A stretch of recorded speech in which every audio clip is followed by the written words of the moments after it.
भारत की communist party मार्क्सवादी की हरियाणा राज्य कमेटी नूंह और आसपास के इलाकों में जो सांप्रदायिक हिंसा और तनाव की जो स्थिति है उसके ऊपर अपनी गहरी चिंता प्रकट करती है। ये जो वातावरण जो आज बना है नूंह के अंदर, ये बाकायदा एक योजनाबद्ध ढंग से सांप्रदायिक ताकतों के द्वारा किया गया है। प्रशासन को, सरकार को तमाम उनकी जानकारी में ये सब घटनाक्रम था कि कुछ संघ परिवार से संबंधित विश्व हिंदू परिषद, बजरंग दल जैसे तथाकथित हिंदूवादी संगठन, उनकी तरफ से एक यात्रा कोई निकाली गई, बिल्कुल एक सांप्रदायिक यात्रा जिसका धर्म से कोई वास्ता नहीं है, कोई धार्मिक उत्सव नहीं था। बाकायदा इसी मकसद से ये यात्रा निकाली गई थी, जिसके बारे में सरकार को, सुरक्षा एजेंसियों को, प्रशासन को पूरे इनपुट्स थे और वहाँ के स्थानीय नागरिकों ने भी प्रशासन से मिलकर के अपनी आशंकाएं प्रकट की थी इस यात्रा को लेकर के। उसके बावजूद ये होने दिया गया। और इस सबसे बड़ी बात ये है कि प्रशासन को अभी तक जो हमें जानकारी मिली है उसमें 4 लोगों के मारे जाने की पुष्टि हुई है, जिसमें 2 होमगार्ड भी हैं। एक गुड़गांव की मस्जिद को आग लगाई गई बताते हैं, जिसमें इमाम को मारा गया है और काफ़ी बड़े पैमाने पर गाड़ियां फूकी गई हैं, तोड़ फोड़ की गई है। ये कोई पहली घटना नहीं है। जब से भारतीय जनता पार्टी हरियाणा के अंदर सत्ता में आई है, तब से लेकर के लगातार अपनी सांप्रदायिक राजनीति को आगे बढ़ाने के इरादे से मेवात को, नूंह को निशाने के ऊपर रखा गया। और ये तथाकथित जो गौरक्षक दल है, ये असल में ये गौरक्षकों के रक्षा के नाम पर हथियारबंद गिरोह संगठित किए गए हैं, सरकार के संरक्षण में किए गए हैं।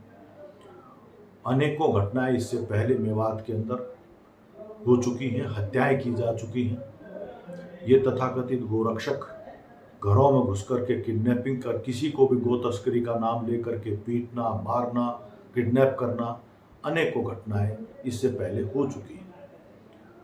ताज़ा घटनाक्रम के रूप में ये है कि इस यात्रा से पहले मोनू मानेसर, जो ये बजरंग दल का गोरक्षा का प्रमुख है और जो मुख्य आरोपी है, जुनैद और नासिर, 2 राजस्थान के युवक जिनकी को अपहरण करके हरियाणा के अंदर उनको जिंदा जलाया गया था, उनके हत्या के आरोप में मुख्य आरोपी है मोनू मानेसर। उसने भी अपना एक वीडियो जारी करके बाकायदा इस यात्रा के लिए आह्वान किया था, चेतावनी दी थी। उसी के आधार के ऊपर ये आशंका सरेआम थी, जिसको प्रशासन को पता था। उसके बाद इस यात्रा के शुरू होने से पहले भी फिर से एक वायरल वीडियो किया गया लाइव, जिसमें तुम्हारे बहनोई, तुम्हारे जीजा आ रहे हैं, मेवात के लोगों को चेतावनी देते हुए, भड़काते हुए इस तरह से। और उसके बाद से ये हिंसा भड़की है। प्रशासन की तरफ से कोई कदम इसको रोकने के लिए नहीं उठाए गए। तो ये एक लगता है कि बीजेपी की तरफ से जो एक बौखलाहट है, क्योंकि वो अलग थलग पड़ चुकी है, उनकी राजनीति पूरे देश के स्तर के ऊपर आज उजागर हो चुकी है कि वो कॉरपोरेट परस्त है। वो उसके लिए एकमात्र तरीका है कि सांप्रदायिक ध्रुवीकरण, हिंसा, नफरत कैसे पैदा की जाए। ऐसा लगता है कि जैसे उन्होंने ये पूरा का पूरा प्रोजेक्ट जो मणिपुर में हो रहा है पूरे देश में दोहराने की तैयारी की हुई है। उसी की परिणति है जो आज ये हरियाणा के अंदर हुआ है। तो बहुत ही चिंतनीय है। हमने कल ही पार्टी की तरफ से तुरंत मुख्यमंत्री को पत्र लिखा था और जिसमें कहा था कि ये घटना जो घटित हुई है, इसकी निष्पक्ष स्वतंत्र जांच की जरूरत तो होगी ही, लेकिन कम से कम इस समय के ऊपर ज़रूरत है कि तुरंत प्रभाव से हस्तक्षेप किया जाए और आगे से कोई स्थिति ना और भड़के का बेकाबू ना हो, उसके अंदर कदम उठाया जाए। लेकिन उसके बाद भी आसपास के इलाकों में, गुड़गांव तक में, मानेसर में, सोहना में, पलवल के इलाकों में भी ये वारदातें हुई हैं, आगजनी की घटनाएं हुई हैं।